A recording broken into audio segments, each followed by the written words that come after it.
Presents कहानी और किरदार की आज की कहानी है एक लाशों का शहर। दुनिया में कुछ जगहें ऐसी होती हैं जहां नक्शे तो होते हैं लेकिन रास्ते नहीं होते, जहां हवा तो चलती है लेकिन सांसें नहीं होती। लोग अक्सर कहानियों में भूत प्रेतों की बातें सुनते हैं, उन्हें सिर्फ मनोरंजन समझते हैं। लेकिन क्या हो अगर मैं आपसे कहूं कि भारत के नक्शे पर एक ऐसी जगह मौजूद है जिसे आम भाषा में लाशों का शहर कहा जाता है। ये कहानी एक ऐसे शख्स की है जिसने उस शहर की खामोशी को तोड़ा और बदले में अपनी जिंदगी की सबसे बड़ी कीमत चुकाई। कहानी शुरू होती है आर्यन से। आर्यन एक ट्रैवल व्लॉगर था। उसे पुरानी जगहों, वीरान सड़कों और रहस्यों को खोजने का शौक था। उसे लगता था कि हर कहानी के पीछे एक सच्चाई छिपी होती है, बस उसे खोजने वाले की नजर चाहिए। हिमाचल की एक सुनसान वादी में स्थानीय बुजुर्गों ने उसे एक पुराने गांव वीरानपुर के बारे में बताया। कहा जाता था कि 1985 में एक रात वहां के सारे लोग गायब हो गए। ना कोई लाश मिली, ना कोई सुराख, बस सन्नाटा। गांव वैसे का वैसा खड़ा था जैसे किसी ने समय को वहीं रोक दिया हो। लेकिन जो कोई भी उस गांव में रात बिताने गया वो कभी वापस नहीं लौटा। आर्यन को यकीन नहीं था। उसने सोचा ये सिर्फ स्थानीय लोगों द्वारा गढ़ी गई एक अच्छी स्टोरी होगी जो पर्यटकों को डराने के लिए बनाई गई है। उसने सोचा कि ये उसके चैनल के लिए एक बेहतरीन कंटेंट साबित होगा। वो अपनी जीप लेकर उस रास्ते पर निकल पड़ा। शाम के 6 बज रहे थे। सूरज ढल रहा था और जंगल में अंधेरा धीरे धीरे छा रहा था। जैसे जैसे वो आगे बढ़ा, रास्ता संकरा होता गया। पेड़ इतने घने थे कि सूरज की किरणें भी जमीन तक नहीं पहुंच पा रही थीं। अचानक उसका जीपीएस सिग्नल चला गया। स्क्रीन पर बस नो सिग्नल लिखा आया। आर्यन ने गाड़ी रोकी। चारों तरफ घना कोहरा था, इतना गाढ़ा कि हाथ को हाथ नहीं सूझ रहा था। तभी उसे सामने एक पुराना सा बोर्ड दिखाई दिया। जंग लगा हुआ, टूटा हुआ। उस पर लिखा था वीरानपुर 2 किलोमीटर। आर्यन के रोंगटे खड़े हो गए, लेकिन उसने हिम्मत नहीं हारी। वो आगे बढ़ा।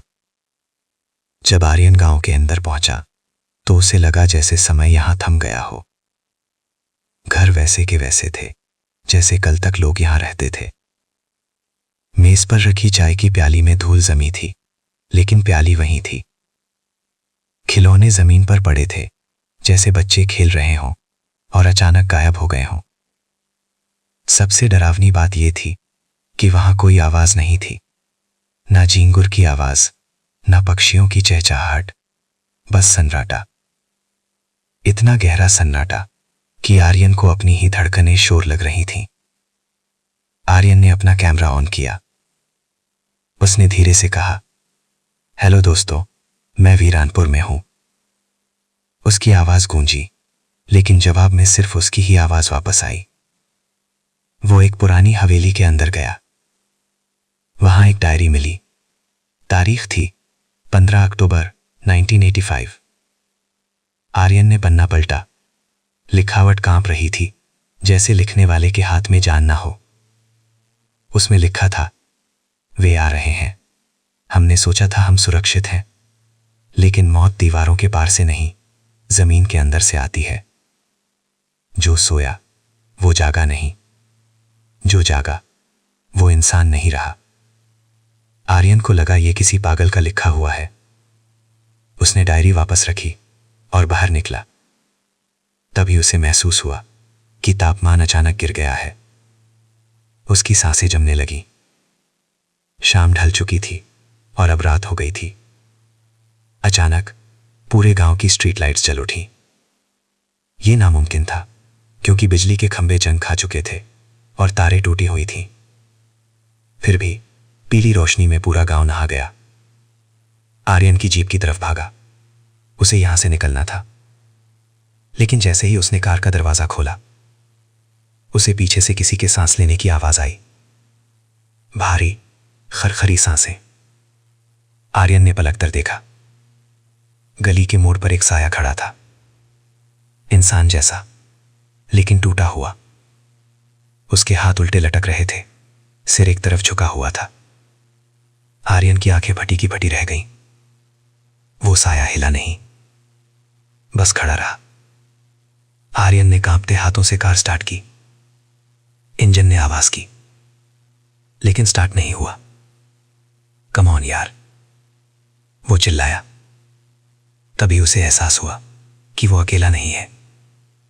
गलियों से, घरों की खिड़कियों से, छतों से सैकड़ों साए बाहर आ रहे थे। ये भूत नहीं थे, ये लाशें थीं।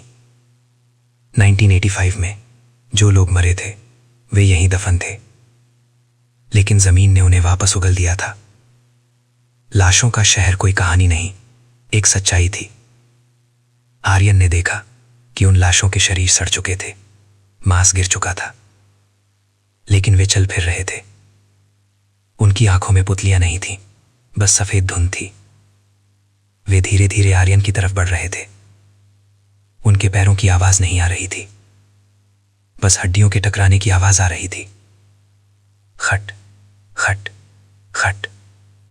आर्यन ने कार छोड़ दी और भागना शुरू किया। वो उसी हवेली की तरफ भागा जहां उसे डायरी मिली थी। पीछे से आवाजें आ रही थीं, गुर्राने की, चीखने की नहीं, बस हड्डियों के टकराने की आवाज। वो हवेली के अंदर घुसा और बाहर लकड़ी का दरवाजा बंद कर लिया। बाहर से दरवाजा खटखटाने की आवाजें आने लगी। हमें अंदर आने दो आर्यन, हम ठंडे हैं। आवाज में इंसानियत नहीं थी, बस एक खालीपन था। आर्यन ने कमरे में छिपने की जगह ढूंढी। उसे एक तहखाली का दरवाजा दिखा। वो नीचे उतर गया। वहां अंधेरा था।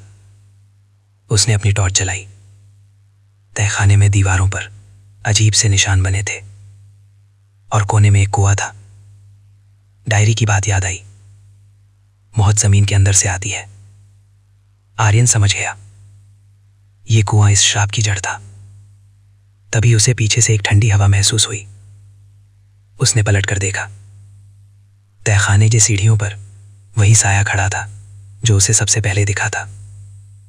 साये ने अपना सिर उठाया। उसका जबड़ा नहीं था, सीधा गला दिख रहा था। उसने कहा, अब तुम भी हम में से एक हो।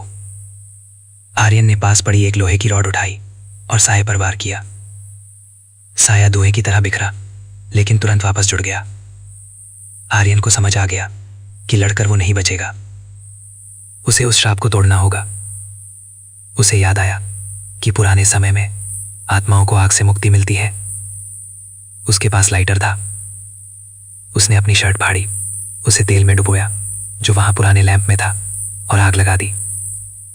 जैसे ही मशाल कुएं के अंदर गई, एक भयानक चीख गूंजी। पूरी हवेली हिलने लगी। बाहर से आ रही खटखट की आवाजें बंद हो गईं। आर्यन सीढ़ियों की तरफ भागा। हवेली ठहर रही थी। वो किसी तरह बाहर निकला। गांव चल रहा था। लाशें राख बन रही थी। आर्यन बिना पीछे देखे अपनी जीप की तरफ भागा। इस बार इंजन स्टार्ट हो गया। वो गाड़ी लेकर वहां से निकल गया। पीछे मुड़कर देखा तो वीरानपुर फिर से अंधेरे और कोहरे में समा चुका था। आग बुझ चुकी थी। आर्यन उस रात बच तो गया, लेकिन वो कभी पहले जैसा नहीं रहा। कहते हैं आज भी जब वो रात में सोता है तो उसे तकिए के नीचे से वही हड्डियों के टकराने की आवाज आती है। खट खट खट। दोस्तों, वीरानपुर आज भी नक्शे पर है, लेकिन वहां जाने की हिम्मत कोई नहीं करता, क्योंकि कुछ राज दफन ही अच्छे लगते हैं। कभी कभी इंसान की जिज्ञासा उसे सच्चाई तक ले जाती है, लेकिन कुछ सच्चाइयां ऐसी होती हैं जो इंसान को जीने नहीं देती। लाशों का शहर आज भी वहां मौजूद है, बस इंतजार कर रहा है अगले मुसाफिर का। सावधान रहें और अंधेरे में अकेले ना जाएं।